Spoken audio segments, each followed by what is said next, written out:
হৈছে sir thank U হয় মইতো দেখিলো বাৰু মেছেজটো তো কংগ্ৰেচুলেশ্যন প্ৰথমতে লাকি কাৰ্ড বেছিকে বনাইছো আচ্ছা বঢ়িয়া ৰেমেডি অলপ চাই পেলাই চাই চিটি পেলাই দুই এজনক দিছো মানি এন্ট্ৰাটো বনাইছো আৰু এটা বেষ্ট খবৰ কি অলপ আগত মেছেজটো আহিছে মই সেইকাৰণে অলপ দেৰিকে চাম বুলি ভাবিছো মোৰ গ্ৰুপ এটা আছে যে হয় তাত হয় মানে লাকি কাৰ্ডৰ সেই লাকি কাৰ্ড আজি বনাই দিছিলোহে আচ্ছা ৰাতিপুৱা বনাইছো লগে লগে লিখিবলৈ দিলো হুম সেইটোৰ লগে লগে সাকসেস হৈছে মই সেইটো শ্বেয়াৰ কৰিম বাৰু আচ্ছা বঢ়িয়া বঢ়িয়া সবে আনমিট কৰি পিনে তেখেতক কংগ্ৰেচুলেশ্যনছ কৈ দিব যাতে সেম এনাৰ্জি সেম পজিটিভিটি আমাৰ লাইফত আহে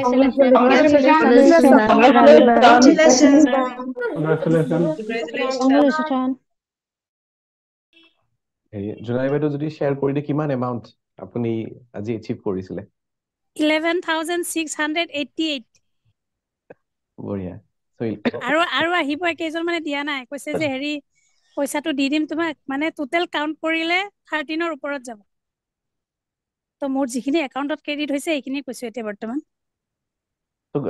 কিবা ক'ব বিচাৰে যোনে ভাবি থাকে ন যে কোৰ্চবোৰ কৰো নকৰো কিবা স্কিল অকল কোৰ্চ বুলি নকওঁ মই ইয়াতে কিবা এটা স্কিল ডেভেলপ কৰো বা নকৰো নিজৰ স্কিলৰ ওপৰত মানুহবোৰে আজিকালি ইনভেষ্ট কৰিব নিবিচাৰে ভাবে যে পইচাবোৰ যাব আৰু খৰচ হ'ব সকলোকে এটা কথা ক'ব বিচাৰো লাকি কাৰ্ডটো মানে কি হয় মই প্ৰমাণ পাইছো নিজৰ ক্ষেত্ৰত লাকি কাৰ্ডত যেতিয়া মানে ক্লায়েণ্টজনে যেতিয়া উইচটো লিখিব এই ধৰক এইটো টাইমত লিখিব লাগে 8টা 8 বা 7টা 7 9টা 9 সেনেকুৱা টাইমত লিখিছে মানে বেছিভাগ সেই এঞ্জেল টাইমটোত Okay. Thank you. হয়, অনিতা বাইদেউ। স্যাৰ যিটো মুন প্ৰে দিছিল সেইটো এতিয়া কৰিলে হ'বনে হ'ব এইটো এতিয়াই কৰিব লাগিব মানে ইভিনিঙে তাৰ কৰিব মানে লাগিব মই ঘৰত পূজা কৰিলো পূজা শেষ হ'ল তো এতিয়া কৰিব পাৰিম হয় হয় থেংক কৰিব ইউ ছাৰ পাৰে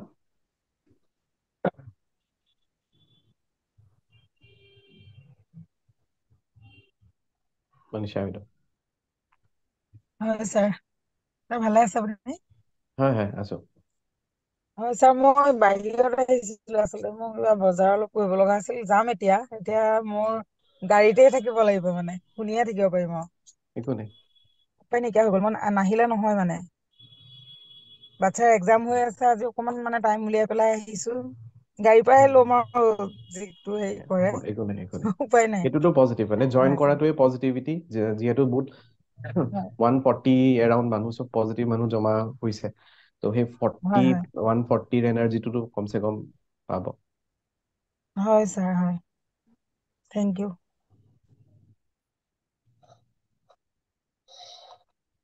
কৰিব পাৰিলে চবে নোৱাৰিম বুলি পাৰিছো ছাৰ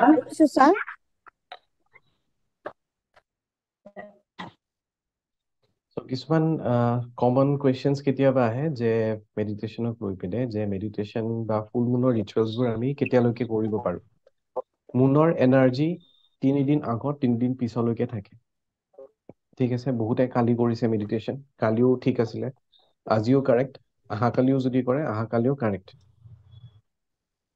ঠিক আছে তাৰমানে আজিও আপোনালোকে মুন ৱাটাৰ বনাব পাৰে যোৱাকালিও যদি কোনোবা বনাইছে ঠিক আছে অহাকালিও যদি কোনোবা বনাব বিচাৰিছে বনাব পাৰে ক্ৰিষ্টেলছ টেৰো কাৰ্ডছ কালিও যদি ক্লিন কৰিছে ঠিক আছে আজিও কৰিব পাৰে অহাকালিও কৰিব পাৰে পৰহিলৈকেও পচিবল থাকে মেইন কনচেপ্টটো কি মুনৰ এনাৰ্জিটো লাগে আমাক মুনৰ পোহৰটো লাগে ঠিক আছে চ' সেই বস্তুটো কমচে কম 2 দিন আগৰ পৰা বা 3 দিন পিছলৈকে 4-5 দিনৰ ওচৰত থাকে তো কৰিব পাৰি পিৰিয়ডছত মেডিটেশ্যন কৰিব পাৰি নে নোৱাৰি কৰিব পাৰি যেতিয়ালৈকে বডিটো কমফৰ্টেবল ফিল কৰিছে ডিষ্টাৰ্ব ফিল কৰা নাই আনকমফৰ্টেবল ফিল কৰা নাই তেতিয়ালৈকে মেডিটেশ্যন কৰিব পাৰি হিলিঙো কৰিব পাৰি খালি ৰিলিজিয়াছ যিবোৰ কাম থাকে সেইবোৰহে কৰিব নোৱাৰি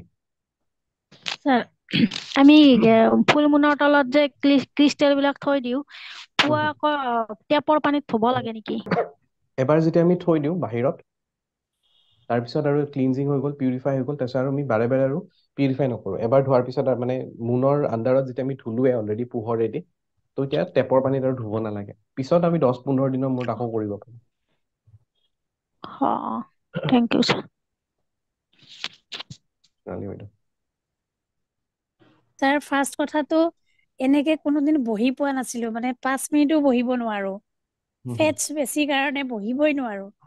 এতিয়াতো সম্পূৰ্ণ আধা ঘন্টা ধুনীয়াকে বহিব পাৰিছো। হয়। ভৰিখন অলপ জিনজিনাইছিল, কিন্তু এতিয়া আকৌ লগে লগে ঠিক হৈ গ'ল। তাৰপিছত ডিঙিৰ এইখিনিত মানে মোৰ খুব এলাৰ্জি টাইপ হৈ গৈছিল আজি হুম, হুম। ৰাতিপুৱা সময়ত।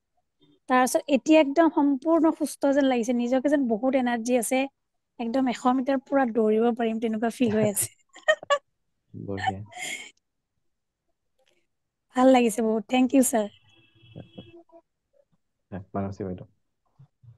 ছাৰ মইতো ভাবিছিলো মোৰ চাগে একো ফিল নহ'ব, কিন্তু ইমান বেছি মোৰ ফিল হৈছে মই গম নাপাওঁ মানে মোৰ মানে কি হৈ আছে। মই যে হুম, আহি হুম, আছো গাড়ীত যে আছো সেই ফিলটো নাইকিয়া হৈ গ'ল মানে। আচ্ছা। মই ঘৰত থাকিলে বা মেডিটেশ্যনত বহি থকা সময়খিনিত যেনেকুৱা লাগে হুম, হুম, মানে হুম। বুজাব নোৱাৰো আৰু আপোনাক। বহুত বহুত ধন্যবাদ ছাৰ। মইতো ভাবিছিলো মোৰ চাগে একো ফিল নহ'বই আজি। সাংঘাতিক মানে বহুত বেছি হৈছে, হেঁচা মাৰি ধৰাৰ নিচিনা লাগে যে প্ৰথম প্ৰথম লাগিছিল তেনেকুৱা।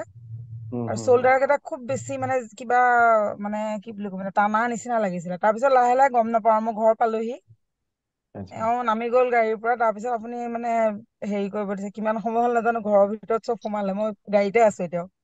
Okay. Thank you so' much sir. Welcome, welcome. Manashi বাইদেউ। ছাৰ হয়। ইমান দিনেতো মই লুকাই লুকাই ক্লাছ বিলাক কৰি আছিলো, আচ্ছা। মানে ঘৰৰ ভিতৰত। তাৰপিছত আজি ছাৰ মই একদম অপেন বহি গৈছো আৰু মনৰ পোহৰত। আচ্ছা। তাৰপিছত চাইছো মই কিবা ক'ব নেকি ভয় খাই আছো, কিন্তু নাই ছাৰ একো ৰিপ্লাই, বহুত ভালহে লাগিছে ছাৰ। ছাৰ তাৰ কাৰণে বহুত বহুত থেংক ইউ ছাৰ। ৱেলকাম। সেইটোৱে। আৰু আৰু কি কৰিব পাৰি, মুন ৱাটাৰ। যোনে যোনে গম নাপায় যে আমি মুন ৱাটাৰ কেনেকৈ বনাম, মানে যেতিয়া পূৰ্ণিমা হয় বাহিৰত আপোনালোকে পানী 1 বটল থৈ দিব। ঢাকনি খোলাৰ লগত কোনো কথা নাই, যদি মানে ট্ৰান্সপাৰেণ্ট হয় বেছি ভাল, যাতে পোহৰটো পৰে।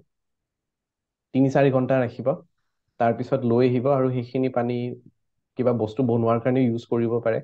গা ধোৱাৰ বাকেটতো অকণমান মিক্স কৰি পিনে গা ধুব পাৰে, ঘৰ মোছাৰ কাৰণে ব্যৱহাৰ কৰিব পাৰে, নিজেও খাব পাৰে, ঘৰৰ মানুহকো খাব দিব পাৰে।